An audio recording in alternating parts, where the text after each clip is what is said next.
Why would Kim Jong-Un, the supreme leader of North Korea, have his own brother assassinated? Kim Jong-Nam was an international playboy gambler living the high life in Macau. There were no signs he formed a threat to North Korea's autocratic regime. He was too busy drinking and playing blackjack at Macau's most high-stakes tables. In order to understand why he became a target, you need to understand his country of origin. North Korea is the most isolated nation on the planet. It's led by a single person who's considered to be a god amongst his people. No one is allowed to say anything about the supreme leader except for words of praise.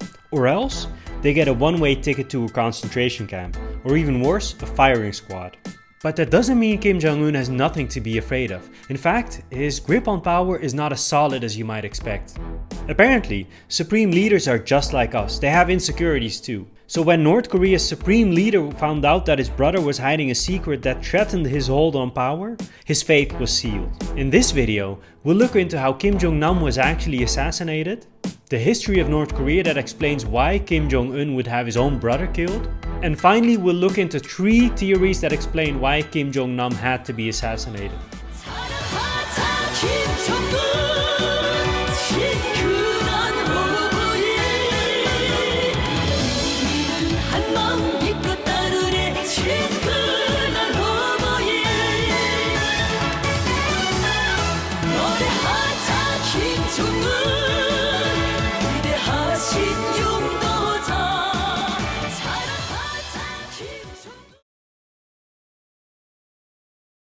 On the 13th of February 2017, Kim Jong-nam arrived at Kuala Lumpur International Airport after spending 5 days on a tropical Malaysian island, drinking and enjoying himself.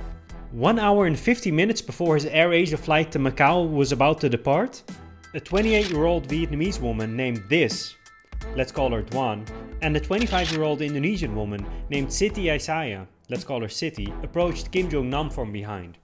After one of the girls sprayed a liquid on him, the other one held a piece of cloth to his face. Kim Jong-nam died only minutes later in an ambulance after suffering a seizure on his way to the hospital. At that point, no one really knows what happens. Malaysian police know that a man died after someone put a mysterious substance on their face, but not much else.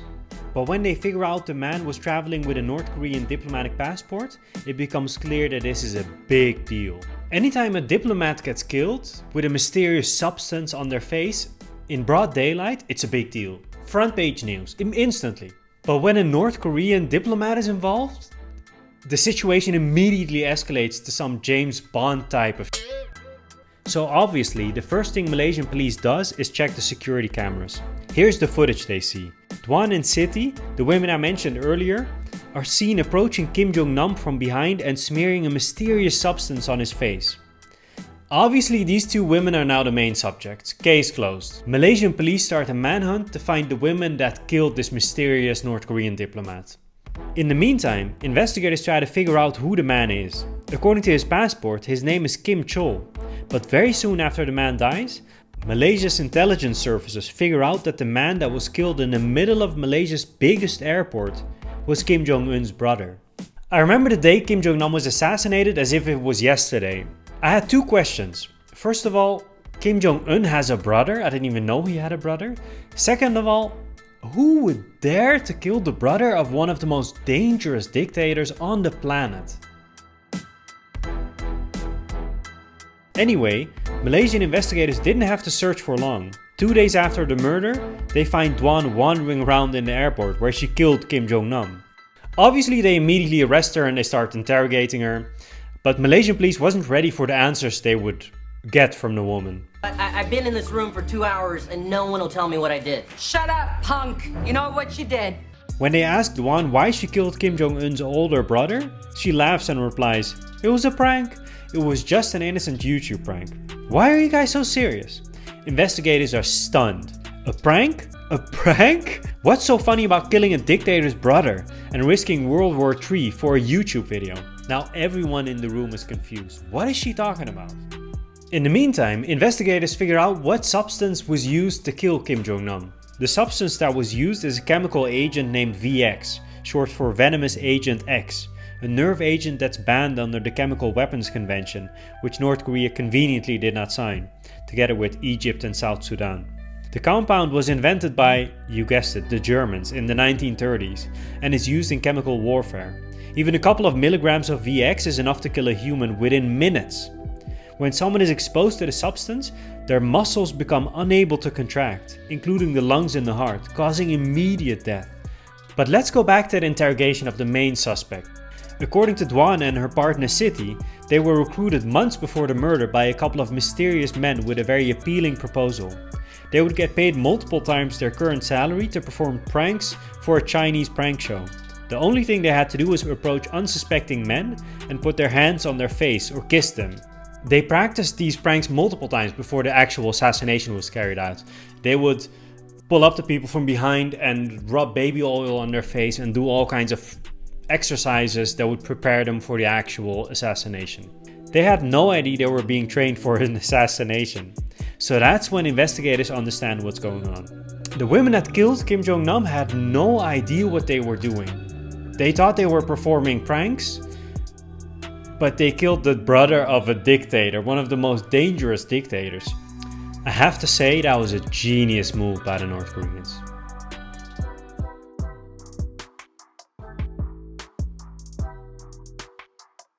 The Democratic People's Republic of Korea, which is the official name of North Korea, was founded by Kim Il-sung, the grandfather of North Korea's current supreme leader, Kim Jong-Un. The country was founded in the aftermath of World War II, after the Japanese occupation suddenly ended when Japan lost World War II, and retreated back to its main islands. You see, when the Japanese left the Korean peninsula, the Soviet Union was left occupying the northern part of the peninsula, while the United States occupied the southern part. Initially, the US and the Soviet Union tried negotiating a reunification of the Korean peninsula, but as you might expect, the two countries couldn't agree on a credible path forward. After all, this was the start of the Cold War. The Americans and the Soviets couldn't agree on anything, let alone establishing common ground when it comes to governing one of the most strategically situated countries in Asia. But you're probably wondering, what does this have to do with Kim Jong-un killing his international playboy, gambling, addicted, alcoholic brother? I'll get to that in a second. So since the Soviets and the Americans couldn't agree on a path towards reunification, two countries arose on the Korean peninsula.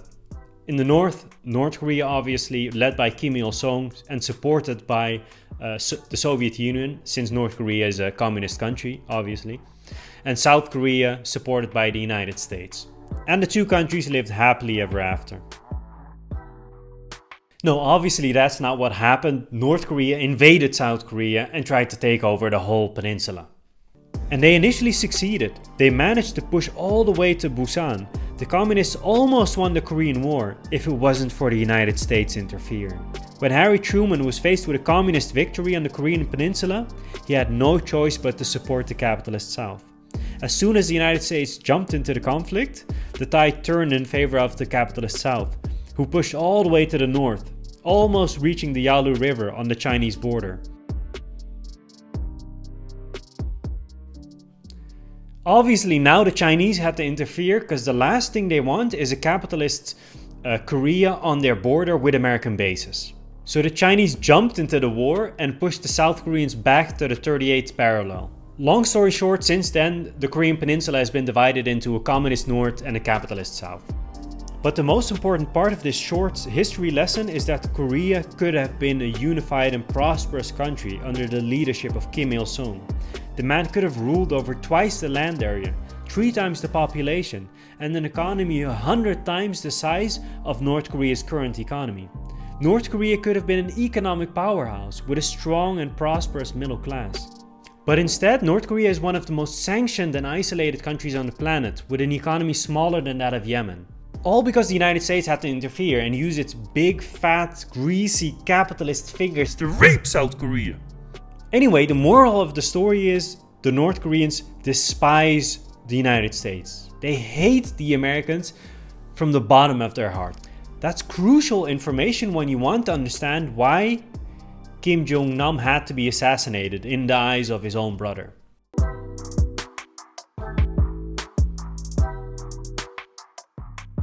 North Korea is best comparable to an absolute monarchy, where one person has all the power, and the rest of the country has nothing to say about how that power is wielded. Since North Korea's inception, the country has had a government structure that revolves around the supreme leader. starting with Kim Il-sung, the founder of the country and the grandfather of Kim Jong-Un. Kim Il-sung from day one built a cult of personality around him and his family. Leading the country wasn't enough for him, he wanted to be a god. So he built a country around himself and no one else. Where normal countries have constitutions, in North Korea, Kim Jong-un is the constitution. Anything he says becomes law. There's no way around it. He is the one and only leader. That's why they call it supreme leader. There's no one above him. He is the supreme leader. And anyone that dares to go against the supreme leader, if they're lucky, they end up in a concentration camp for the rest of their life. And if they're unfortunate, they end up in a mass grave. Typical communists. So when Kim Jong-un decided his brother needed to die, Kim Jong-nam's fate was sealed. But why? Why would Kim Jong-un have his own brother assassinated? Okay, there's 3 theories. Let's go through them one by one.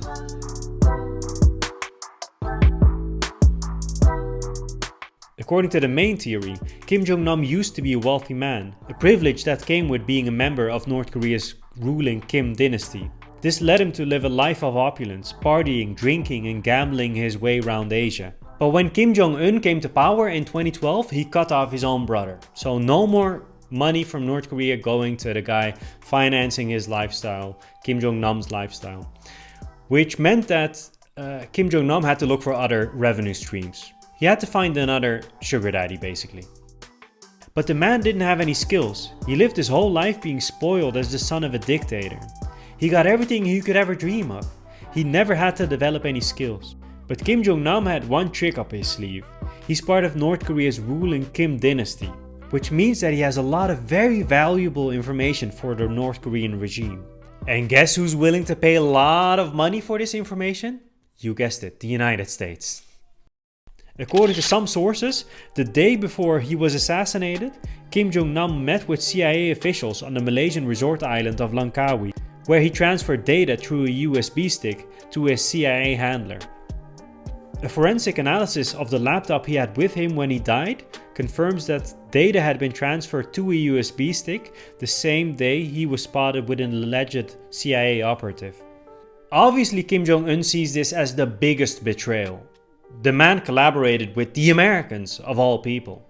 So he had to die. Even though it's his brother, he had to be assassinated. The second theory is a bit less likely, but it's still a logical avenue to explore in my opinion.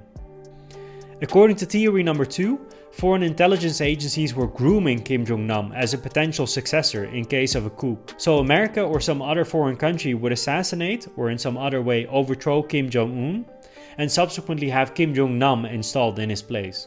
Again, there's no evidence to support this, but it makes sense that one would try and install a member of the Kim family in Kim Jong-un's place, considering the cult of personality and all the indoctrination the North Korean people had to endure in relation to the leadership of the Kim dynasty. North Korea has put so much effort into propaganda that cements the Kim family as the rulers of North Korea. So much effort, so much time throughout the decades. It makes sense to replace one Kim with another, or else you would have to push all kinds of new propaganda and convince everyone that this new leader is worth leading North Korea. Another reason why this is not a viable theory in my opinion is that Kim Jong-nam didn't really have a power base anymore in Pyongyang. You need some connections in order to take over the country. You can't just rule it by yourself, obviously. And that makes it less likely in my opinion. He didn't have the power base at home.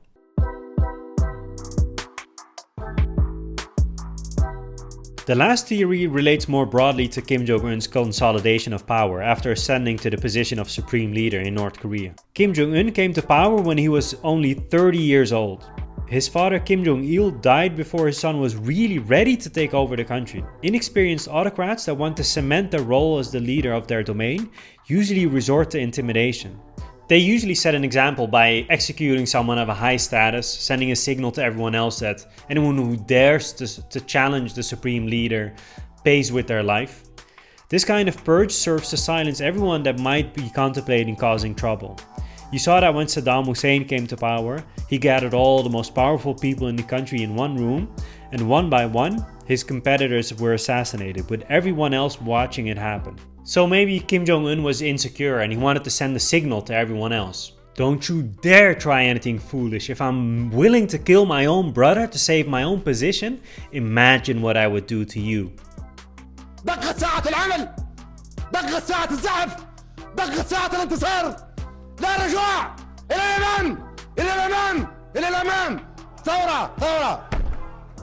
So yeah, that was it for today's video, guys. The assassination of Kim Jong-Nam happened 7 years ago already, but I still think it's a fascinating story, so I had to share it with you. If you enjoyed this video, don't forget to press the like button. It nudges the YouTube algorithm in the right direction and it gets more people to see the video. Subscribe if you want to see more of my videos. I upload videos like these every week. See you in the next one.